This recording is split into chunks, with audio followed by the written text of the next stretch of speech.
Victorian horror. The monster was the victim. Imagine a world lit by gas lamps, where the clatter of horse-drawn carriages echoes on cobblestone streets. Now, imagine a room in the heart of this world. There's no dim, atmospheric lighting here. Instead, a harsh, bright light illuminates a wooden table. There are no cobwebs, only the glint of polished steel. There are no ghosts, but there are men in aprons, their hands stained with something other than ink. This is not a haunted castle. This is a Victorian operating theater. And for many people in the 19th century, this place, the laboratory, was infinitely more frightening than any crypt. We've been taught to see Victorian horror through a specific lens. We see the looming shadow of Dracula, the stitched-together form of Frankenstein's creature, the brutish rampage of Mr. Hyde. We see them as the monsters, the villains, the threats to a civilized world. But what if we've been looking in the wrong direction? What if the true horror of these stories isn't the creature in the shadows, but the man holding the scalpel? What if, in Victorian horror, the real monster is the man in the clean apron, the one holding the stethoscope?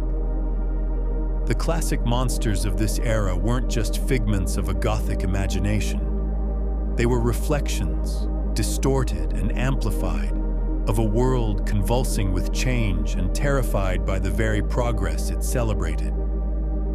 They were victims of a new kind of terror, the terror of the body under the doctor's gaze, a world where science, spectacle, and cruelty were merging to make the living person feel like little more than a specimen. This is the story of how the 19th century's greatest fears weren't about the supernatural, but about the very real, very modern horrors of medicine. It's the story of how the laboratory became the new haunted castle, and how the monsters we thought we knew were, in fact, the first and most tragic victims. Forget the vampire's bite for a moment, and consider the surgeon's knife. Before the widespread use of anesthesia, surgery was a brutal, conscious ordeal of calculated violence. Even after its introduction, the hospital was a place of immense suspicion and fear. This wasn't just an uneducated fear of the unknown. It was a deep, cultural anxiety about what happened when the human body, the very vessel of the soul, was treated as a machine to be taken apart. The 19th century was an age of breathtaking scientific advancement. But with that progress came a new and terrifying question. In the quest for knowledge, what were we willing to sacrifice? The answer, as it echoed through the pages of Victorian fiction, was chilling. It suggested that in our ambition to defeat death and conquer disease, we were at risk of losing our very humanity. The laboratory as the new haunted castle. When we think of scientific ambition in literature, one name inevitably surfaces: Frankenstein. Mary Shelley's 1818 novel is often called the first work of science fiction, but it's more accurately one of the first great works of scientific horror. And its central horror is not the creature, but the creator.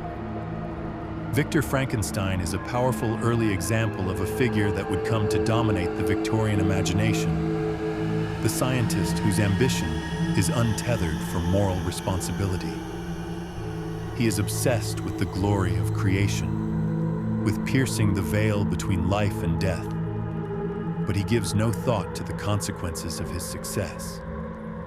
The tragedy of the novel isn't that Victor creates a monster. The tragedy is that he abandons it. His creation, a sentient being assembled from the parts of the dead, is born into the world not as an evil entity, but as a child. He's articulate, intelligent, and desperate for companionship. It's only after he's rejected by his creator and reviled by society for his appearance that he turns to violence. The creature is the ultimate victim of a failed experiment, a living embodiment of scientific hubris. He's a collection of body parts, reanimated in a laboratory, and then cast out into a world that sees him only as a monster. His story is a powerful warning against the pursuit of knowledge without empathy, a theme that would resonate deeply throughout the century. While Frankenstein set the stage, later Victorian writers took this anxiety and ran with it, moving the horror from the lone genius's workshop into the heart of the medical establishment. The mad scientist became a recognizable Gothic trope, representing a society grappling with the fear that scientists were going too far, seeking knowledge not meant for humanity. A prime example is Wilkie Collins's 1883 novel, Heart and Science. The book is a direct and scathing attack on the practice of vivisection, the experimental dissection of living animals. Its villain, Dr. Benjulia, is a brilliant and respected surgeon who is portrayed as a moral vacuum. He isn't driven by a desire to help humanity. He openly scoffs at the idea. In Collins's portrayal, his motivation is pure ego, the unutterable pleasure in beating other men and achieving a fame that will outlast him. Collins intentionally aimed to show how such cruelties could deteriorate the character of the man who practices them. Benjulia is the embodiment of the fear that a scientific mind, trained to objectify living beings, would eventually lose all sense of compassion and morality. This literary fear was grounded in a terrifying reality. The burgeoning field of anatomy had an insatiable demand for fresh corpses for dissection, a demand that the legal supply, primarily the bodies of executed criminals, couldn't meet. This led to the rise of the resurrection men, or body snatchers. The most infamous of these were William Burke and William Hare, who operated in Edinburgh in 1828. They discovered that digging up graves was hard work and that it was far more profitable to create their own supply. They murdered at least 16 people, often vulnerable lodgers and vagrants, and sold their bodies directly to a prominent anatomist, Dr. Robert Knox. Though Knox was legally exonerated, in part because Burke's confession cleared him, he was widely suspected of turning a blind eye to the suspiciously fresh and frequent supply of cadavers. The Burke and Hare murders sent a shockwave through the public. They confirmed the deepest fears that the human body had become a mere commodity and that the desperate need for scientific material could lead doctors to ignore murder. This real-world case where the poor were literally killed for their parts to serve the advance of medicine provided the perfect, horrific backdrop for fiction. The laboratory wasn't just a place of theoretical horrors. It was now linked in the public mind with actual murder for profit, cementing its status as the new haunted castle, the tyranny of the medical gaze. The fear wasn't just about rogue scientists or criminal suppliers. It was also about a fundamental shift in the relationship between doctor and patient, a shift symbolized by a simple yet revolutionary device, the stethoscope. Invented in 1816 by the French physician René Laennec, the stethoscope's origin story is itself revealing. Laennec was uncomfortable with the common practice of immediate auscultation, which required placing his ear directly on a female patient's chest. His solution was to roll a sheet of paper into a tube, creating a tool that provided both amplification and distance. That distance, however, was not just physical, it was psychological. The stethoscope transformed the act of diagnosis. Before, a doctor relied heavily on the patient's own story, their subjective description of their illness.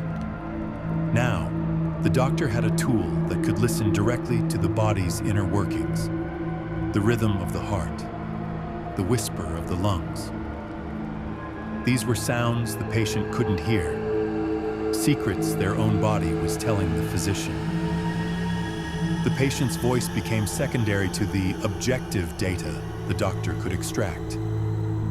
This change is seen by many scholars, particularly those influenced by thinkers like Michel Foucault, as a key moment in the development of the medical gaze, a detached, analytical way of seeing the patient not as a whole person, but as a collection of symptoms and biological mechanisms.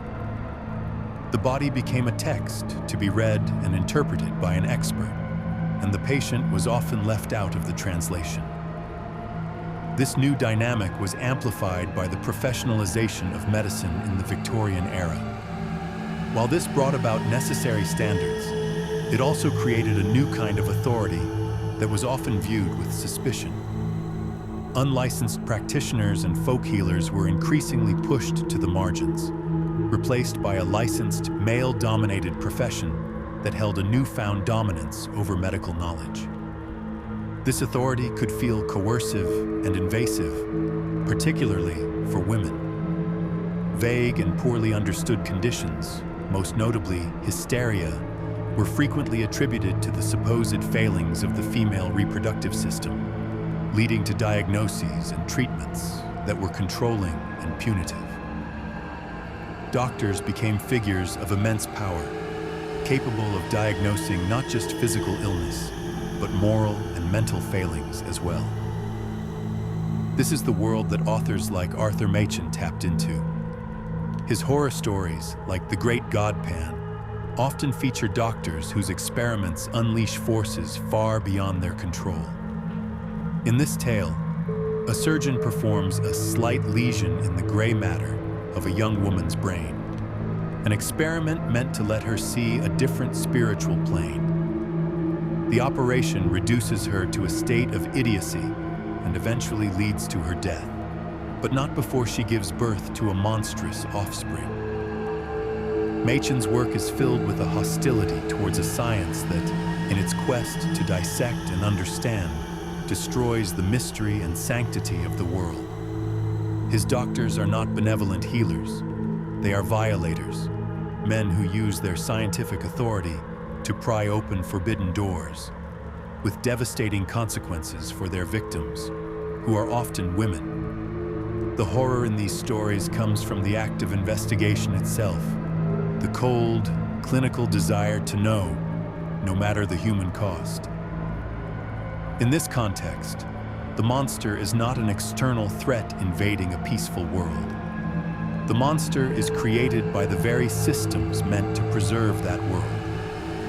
Dr. Jekyll's creation of Mr. Hyde in Robert Louis Stevenson's 1886 novella is a perfect literary expression of this. Dr. Jekyll, a respectable physician, seeks to separate his good and evil natures, to purify himself through a scientific formula. But in doing so, he doesn't eliminate his darker side. He unleashes it, giving it a body and a name.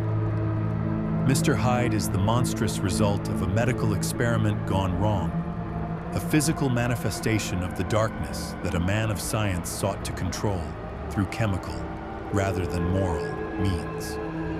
The doctor, in his attempt to perfect himself, creates his own destroyer. He becomes both the architect of the horror and its final victim, the spectacle of suffering. This new medical gaze, which objectified the body in the name of science, had a strange parallel in the world of public entertainment. The Victorian era didn't just learn to dissect the body, it learned to consume it as a spectacle. The line between clinical curiosity and cruel entertainment became perilously thin, and nowhere was this more apparent than in the rise of the freak show. These shows put individuals with physical disabilities and congenital conditions on public display for profit. This wasn't a fringe activity. It was a mainstream part of Victorian culture that turned human difference into a commercial product. The public was trained to stare, to categorize, and to consume bodies that deviated from the norm. This act of staring enforced a harsh binary of normal versus abnormal. The audience's fascination was a mixture of horror, pity, and a strange sense of scientific curiosity. They were learning to look at damaged bodies as objects of interest, much like a doctor might look at a patient. The most famous and tragic figure of this world was Joseph Merrick, known as the Elephant Man.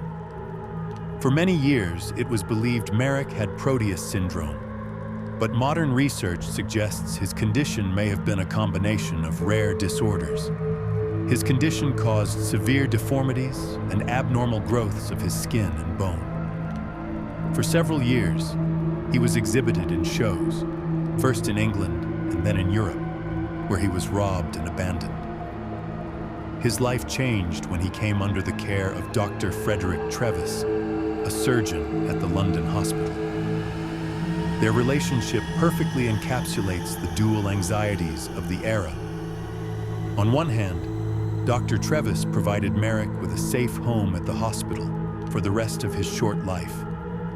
On the other hand, Merrick immediately became a subject of intense medical fascination. He was examined, measured, and presented by Trevis at meetings of the Pathological Society of London. He was both a patient to be cared for and a case study to be analyzed. Merrick became a celebrity of sorts, visited by members of London's high society, yet he could never escape his role as a medical spectacle. Even in death, his skeleton was preserved for study and remains in the pathology collection at the Royal London Hospital, now part of Queen Mary University of London, a permanent object of observation not accessible to the general public. Joseph Merrick's story reveals the profound connection between the medical theater and the public spectacle. He was a man whose humanity was constantly being erased by the gazes of others, first the paying crowds of the show, and then the curious eyes of the medical establishment. His deepest desire was simply to be like other people. His life illustrates the core thesis. The monster is the one who is observed, classified, and displayed, while the power resides with those who do the observing. This culture of spectacle provided fertile ground for horror writers. They didn't need to invent the public's fascination with the monstrous body. Their audience was already paying to see it in a shop down the street. What fiction did was to give this dynamic a narrative and a conscience. It took the spectacle of the freak and imagined the inner life, the suffering and the humanity of the person on display. The stories amplified a process that was already happening in society, forcing the reader to confront the cruelty that often lay just beneath the surface of their curiosity. The freak show and the clinical case study were two sides of the same coin, both turning a living person into an object. Fiction took that object and tried to give it a voice, often a voice of pain, rage, and tragedy. If you find this exploration into the hidden history of horror fascinating, and you see these connections in other stories, let me know in the comments which classic monster you think was the most misunderstood. The history of our fears tells us so much about who we are. And while you're down there, hit the subscribe button so you don't miss our next descent into the strange and unsettling corners of culture and history. When we look back at the fog-shrouded streets of Victorian horror, it's easy to be captivated by the creatures that lurk in the darkness. But the true, lasting horror of that era is not supernatural. It is profoundly, terrifyingly human. The monsters we remember, Frankenstein's creature, yearning for a love he can never have. The tormented Dr. Jekyll, consumed by the hide he created. The pitiable subjects of vivisection in fiction, and the real-life spectacle of men like Joseph Merrick. They weren't always the true villains of their stories. Very often, they were the victims of unchecked scientific ambition, of a medical profession that was beginning to value data over dignity, and of a culture that turned human suffering into a form of entertainment.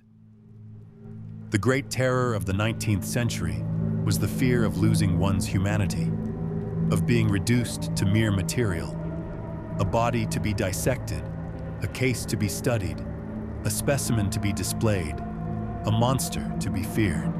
The genius of Victorian horror was its ability to channel these very modern anxieties into unforgettable myths. It took the real horrors of the operating theater, the anatomy lab, and the freak show, and gave them a monstrous face. The haunted castle was replaced by the gleaming laboratory.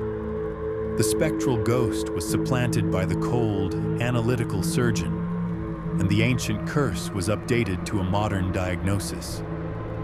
These stories showed a world where the systems designed to heal, to understand, and to protect were the very things that could create monsters. And in doing so, they left us with a question that is perhaps more relevant today than ever. In our relentless pursuit of progress, who gets